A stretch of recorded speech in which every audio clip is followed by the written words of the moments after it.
Hi friends, allergy, വിട്ടുമാറാത്ത തുമ്മൽ, ശ്വാസമുട്ടൽ, സ്കിന്നിലുണ്ടാവുന്ന പെട്ടെന്നുണ്ടാകുന്ന ചൊറിച്ചൽ, തടിച്ചു പൊങ്ങി വരിക, അതേപോലെ എക്സിമ, സോറിയാസിസ് പോലുള്ള രോഗികൾ വരുമ്പോൾ നമ്മൾ പലപ്പോഴും ആദ്യഘട്ടമായിട്ട് നമ്മൾ IgE ടെസ്റ്റ് ചെയ്യാൻ എഴുതി കൊടുക്കാറുണ്ട്. അപ്പോൾ എന്താണ് ഈ IgE? ഇപ്പം നോർമൽ ഇതിന് എത്രയാണ് വരുന്നത്, അതേപോലെ തന്നെ എങ്ങനെയാണ് ഇത് കൺട്രോളിൽ വെക്കാൻ പറ്റുന്നത് എന്നുള്ളതൊക്കെയാണ് നമ്മൾ ഈ വീഡിയോയിൽ നോക്കാൻ പോകുന്നത്. ഞാൻ doctor Princy Khadeeja Fathima, doctor Basil's homeo hospital, Pandikkad.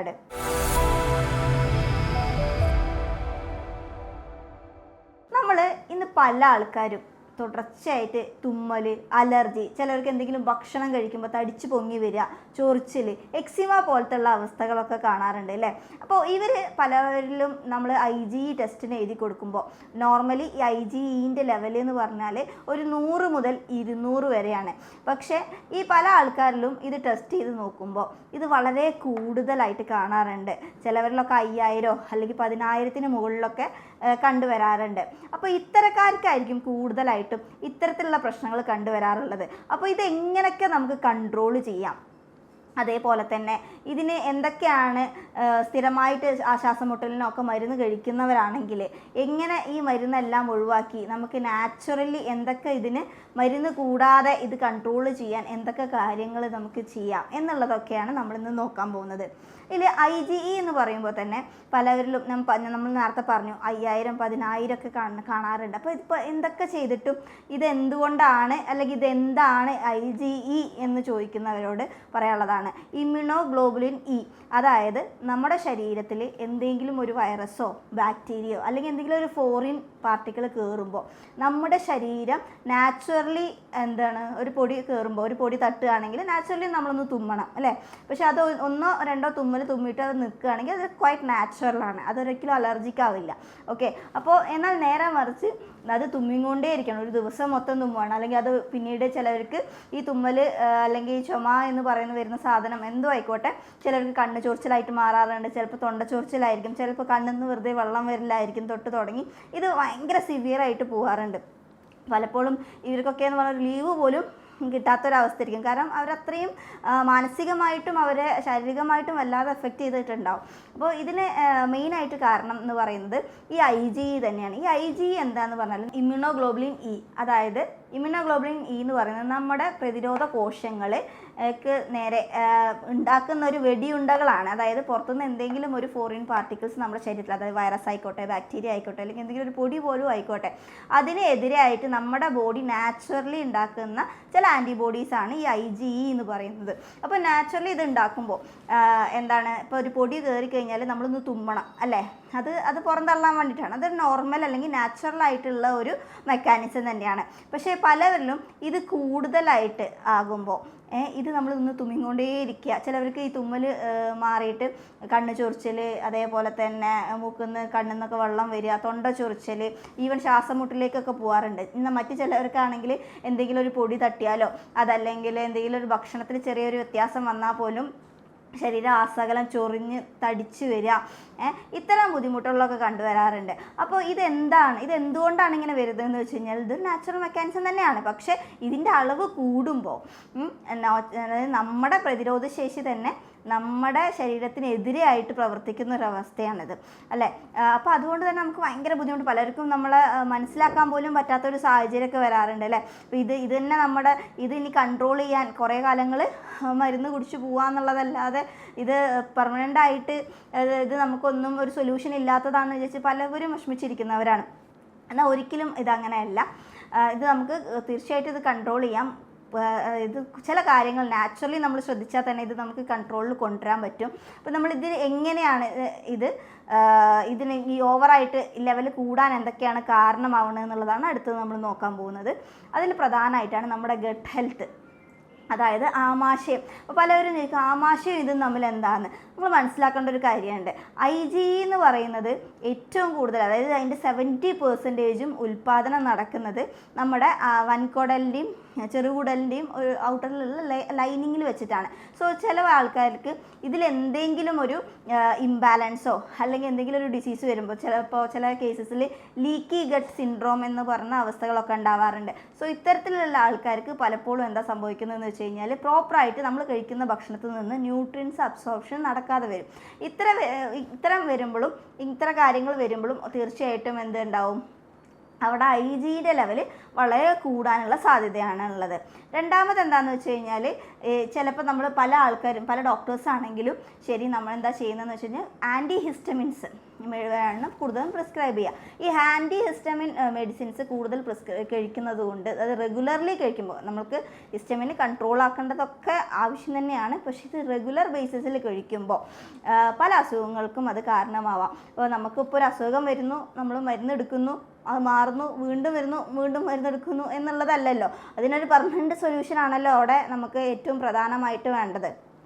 Okay, ഇനി ഇതിൻ്റെ നെക്സ്റ്റ് ഘട്ടത്തിലേക്ക് പോകുമ്പോൾ അപ്പോൾ നമ്മൾ പറഞ്ഞു ഗട്ട് ഹെൽത്തിൽ എന്തെങ്കിലും പ്രശ്നം ഉണ്ടാകും. പിന്നെ അതേപോലെ തന്നെ പല ആൾക്കാരും ആൻറ്റിബയോട്ടിക് ആയിട്ട് കുറേ എടുക്കും. അപ്പോൾ അങ്ങനെ വരുമ്പോൾ എന്ത് ചെയ്യും, ഓട്ടോമാറ്റിക്കലി നമ്മുടെ ഇൻറ്റസ്റ്റൈനിലുള്ള നല്ലതും ചീത്തയുമായിട്ടുള്ള ബാക്ടീരിയാസിൻ്റെ ഇംബാലൻസ് വരും. ഇതും ഇതിനൊരു കാരണമാവാറുണ്ട്. പിന്നെ പലപ്പോഴും പല ആൾക്കാരിലും വിചാരിക്കുന്ന ഒരു പ്രശ്നമാണ് വൈറ്റമിൻ ഡി. ഈ അലർജി ഉള്ള ഒരാൾക്ക് സംബന്ധിച്ച് IgE ലെവൽ കൂടുതലുള്ള ആൾക്കാർക്ക് എല്ലാ പേഷ്യൻസിനും നമ്മൾ കൊടുക്കുന്ന ഒരു ടെസ്റ്റ്, മറ്റൊരു ടെസ്റ്റാണ് വൈറ്റമിൻ ഡി. അപ്പോൾ പലവർക്കും വൈറ്റമിൻ ഡി എന്ന് പറഞ്ഞു കഴിഞ്ഞാൽ കാൽഷ്യം അബ്സോർപ്ഷൻ, അതല്ലെങ്കിൽ എല്ലുകളെ ബാധിക്കുന്ന ഒരു സംഭവമായിട്ടാണ് പലപ്പോഴും ഇത് മനസ്സിലാക്കി വെച്ചിട്ടുള്ളത്. പക്ഷേ തീർച്ചയായിട്ടും അത് മാത്രമല്ല, നമ്മുടെ ഇമ്മ്യൂണിറ്റിക്കാണെങ്കിലും അതേപോലെ തന്നെ ഒരു ഇൻഫ്ലമേഷനോ എന്തെങ്കിലും ഉണ്ടെങ്കിൽ നമ്മുടെ ശരീരത്തിൽ കയറിയിട്ടുണ്ടെങ്കിൽ അല്ലെങ്കിൽ അത് പോകണമെങ്കിൽ വൈറ്റമിൻ ഡി ആവശ്യമാണ്. സോ നിങ്ങൾ വൈറ്റമിൻ ഡി കൂടി ടെസ്റ്റ് ചെയ്യുക. കാരണം പലപ്പോഴും വൈറ്റമിൻ ഡി ടെസ്റ്റ് എത്ര കറക്റ്റായിട്ടുള്ള റെമഡീസ് കൊടുത്താലും അല്ലെങ്കിൽ എന്തൊക്കെ ചെയ്തിട്ടും ഒരു റിസൾട്ടും കിട്ടാത്ത ആൾക്കാരെ നമ്മൾ കണ്ടിട്ടുണ്ട് അല്ലേ. സോ അവരെ ചെക്ക് ചെയ്യുമ്പോൾ ഓട്ടോമാറ്റിക്കലി ഇവർക്ക് വൈറ്റമിൻ ഡി വളരെ കുറവായിരിക്കും.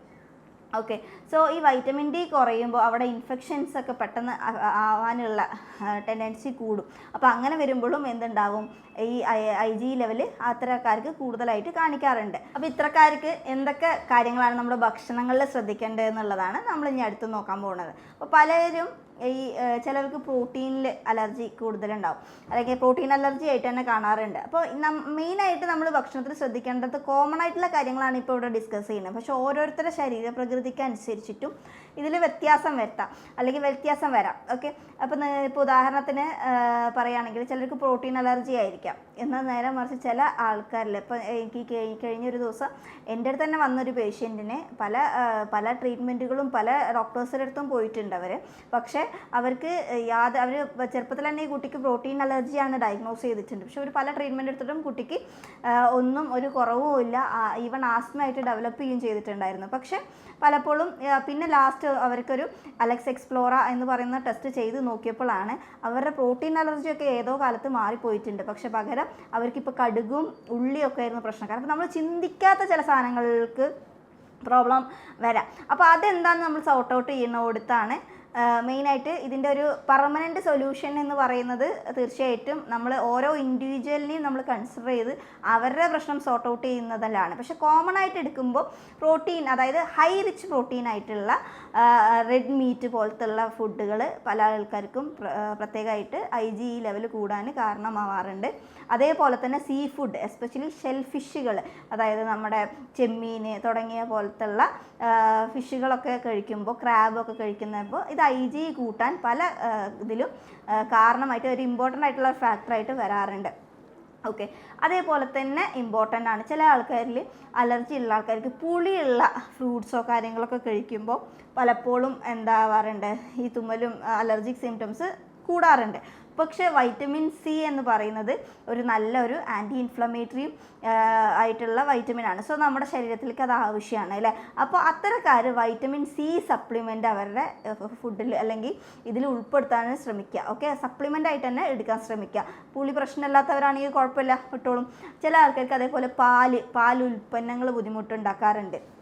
ഓക്കെ, അപ്പോൾ നിങ്ങളുടെ ശരീരപ്രകൃതിക്ക് അനുസരിച്ച് നിങ്ങൾക്ക് എന്താണോ ഉള്ളത് അത് ബുദ്ധിമുട്ടുണ്ടാക്കുന്ന സാധനം കുറച്ച് നാളത്തേക്കെങ്കിലും നിങ്ങൾ മാറ്റി വെച്ച് എന്നിട്ട് IG കൺട്രോൾ ചെയ്തതിന് ശേഷം നമുക്ക് ഓരോന്നോരോന്നായിട്ട് ഉൾപ്പെടുത്താം, കുഴപ്പമൊന്നുമില്ല. കുറച്ച് മാസമെങ്കിലും നിങ്ങൾ തീർച്ചയായിട്ടും ഇതൊക്കെ ഒന്ന് കൺട്രോൾ ചെയ്യേണ്ടത് അത്യാവശ്യമാണ്.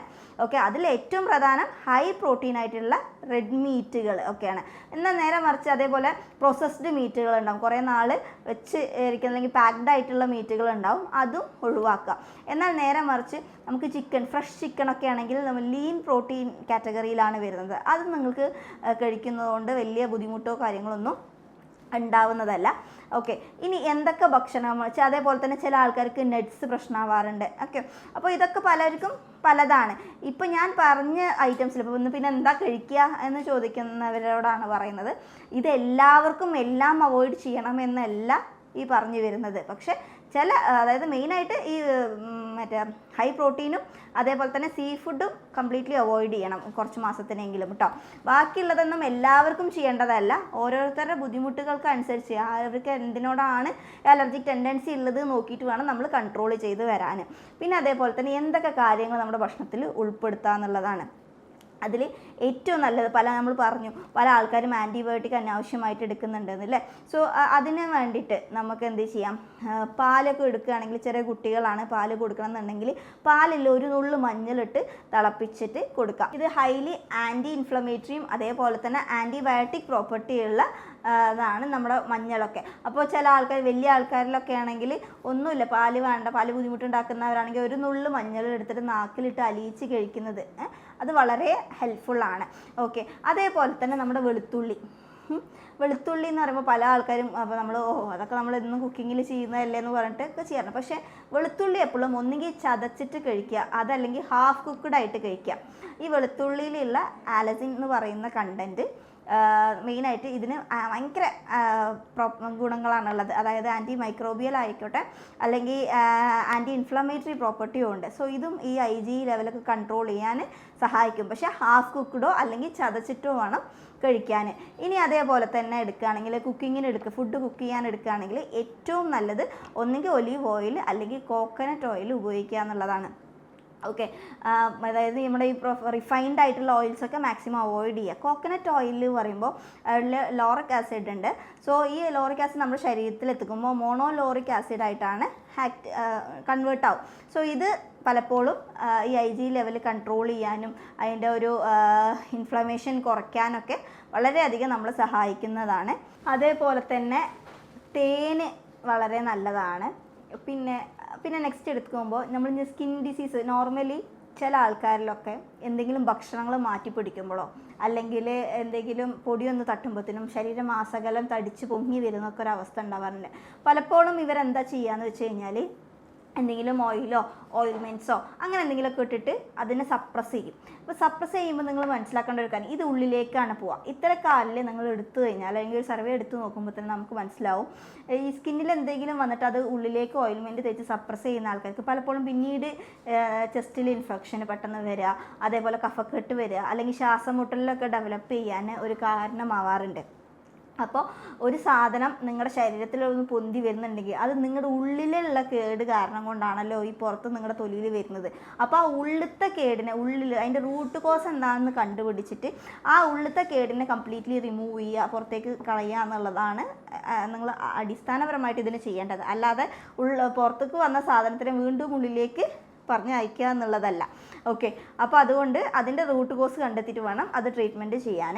ഓക്കെ, പിന്നെ അതേപോലെ തന്നെ നമ്മൾ പറഞ്ഞപ്പോൾ നമ്മൾ കോമൺ ആയിട്ട് ഇപ്പോൾ പറഞ്ഞത് എന്തൊക്കെയാണ്, ഒന്ന് ഹൈ പ്രോട്ടീനുള്ള ഫുഡുകൾ അവോയ്ഡ് ചെയ്യുക, നല്ല പുളിപ്പുള്ള സാധനങ്ങൾ അവോയ്ഡ് ചെയ്യുക, അതിന് പകരം വൈറ്റമിൻ C സപ്ലിമെൻ്റ് ആയിട്ട് എടുക്കുക, വൈറ്റമിൻ D കാര്യം ശ്രദ്ധിക്കണം, അതേപോലെ തന്നെ സീ ഫുഡുകൾ മാക്സിമം അവോയ്ഡ് ചെയ്യുക, അതേപോലെ വൈറ്റമിൻ D എന്താണെന്ന് ചെക്ക് ചെയ്തിട്ട് അതിനനുസരിച്ചിട്ടുള്ള സപ്ലിമെൻറ്റ് നിങ്ങൾ എടുത്തേ മതിയാകൂ. അതേപോലെ തന്നെ നമ്മൾ ശ്രദ്ധിക്കേണ്ടതാണ് നമ്മൾ തേന്, അതേപോലെ തന്നെ വെളുത്തുള്ളി, അതേപോലെ പച്ചക്കറികൾ ധാരാളം കഴിക്കുക, അതേപോലെ ഫൈബർ കണ്ടൻറ്റ് അടങ്ങിയിരിക്കുന്ന ഫുഡുകൾ നിങ്ങൾക്ക് ധാരാളം കഴിക്കാം. പക്ഷേ ഫ്രൂട്ട്സ് എടുക്കുമ്പോൾ പുളിപ്പുള്ള ഫ്രൂട്ട്സ് മാക്സിമം കുറയ്ക്കുക. ഓക്കെ, നിങ്ങൾക്ക് ബുദ്ധിമുട്ടുണ്ടാക്കുന്നുണ്ടെങ്കിൽ കുറയ്ക്കുക. ഇത്രയും കാര്യങ്ങളാണ് ശ്രദ്ധിക്കേണ്ടത്. ഇനി അലർജിക്ക് എന്ന് പറയുമ്പോൾ നമ്മൾ ഇത്രയും കാര്യങ്ങളൊക്കെ ശ്രദ്ധിച്ചിട്ടും നിങ്ങൾക്ക് യാതൊരുവിധ കുറവും ഇല്ലെങ്കിൽ നമ്മളെന്താ ചെയ്യുന്നതെന്ന് വെച്ച് കഴിഞ്ഞാൽ ഹോമിയോപ്പതി ട്രീറ്റ്മെൻ്റ് ആണ് ചെയ്യുന്നത്. ഹോമിയോപ്പതിയിൽ തന്നെ ജർമ്മൻ മെഡിസിൻസ് നേരിട്ട് ഇറക്കുമതി ചെയ്തിട്ടും യൂറോപ്യൻ മെയ്ഡ് സോഫ്റ്റ്വെയറുടെ സഹായത്തോടു കൂടിയാണ് നമ്മൾ ട്രീറ്റ്മെൻറ്റ് ചെയ്യുന്നത്. അപ്പോൾ നിങ്ങളുടെ ശരീരത്തിൽ നിങ്ങളുടെ ഈ സാധനം, അതായത് നിങ്ങളുടെ എന്താണോ പ്രോബ്ലം അല്ലെങ്കിൽ എന്താണോ നിങ്ങളുടെ റൂട്ട് കോസ് അത് കണ്ടെത്തി അതിനുള്ള ഡയറ്റും അതിലുള്ള എന്തൊക്കെ ചേഞ്ചസ് ആണെങ്കിൽ അതിനോടൊപ്പം തന്നെ എക്സസൈസ് ഇതിൽ മസ്റ്റായിട്ടുള്ള ഒരു കാര്യമാണ്. അതിനോടൊപ്പം തന്നെ അലർജി ഉള്ള ആൾക്കാർക്ക് നോർമൽ റെഗുലർ എക്സസൈസിന് പുറമെ ബ്രീത്തിങ് എക്സസൈസും ഇൻക്ലൂഡ് ചെയ്യാറുണ്ട്. ഓക്കെ, അപ്പോൾ നിങ്ങളുടെ ലങ് കപ്പാസിറ്റി ഒന്ന് ഡെവലപ്പ് ചെയ്യാനും എല്ലാത്തിനും അതൊരു ഹെൽപ്ഫുള്ളാണ്. പിന്നെ അത്രയും നോക്കി നിങ്ങളുടെ ഇനിയിപ്പോൾ പാരമ്പര്യമായിട്ട് കിട്ടിയതാണോ അല്ലെങ്കിൽ വേറെ എന്തൊക്കെ റീസൺ ആണ് ഇതിനുള്ള കാരണമായിട്ടുള്ളത് എന്നെല്ലാം സോർട്ട് ഔട്ട് ചെയ്തിട്ടാണ് നമ്മൾ ട്രീറ്റ്മെൻറ്റ് ചെയ്യുക. ഈ വീഡിയോ നിങ്ങൾക്ക് ഇഷ്ടമായി എന്ന് വിചാരിക്കുന്നു. ഇതിൽ എന്തെങ്കിലും നിങ്ങൾക്ക് സംശയമോ കൂടുതൽ എന്തെങ്കിലും അറിയണമെന്നുണ്ടെങ്കിൽ താഴെ കൊടുത്തിരിക്കുന്ന നമ്പറിൽ എന്നെ കോൺടാക്റ്റ് ചെയ്യാവുന്നതാണ്. ഇനി അടുത്ത വീഡിയോ ആയിട്ട് കാണുന്നത് വരെ സൈനിങ് ഓഫ്. ബൈ.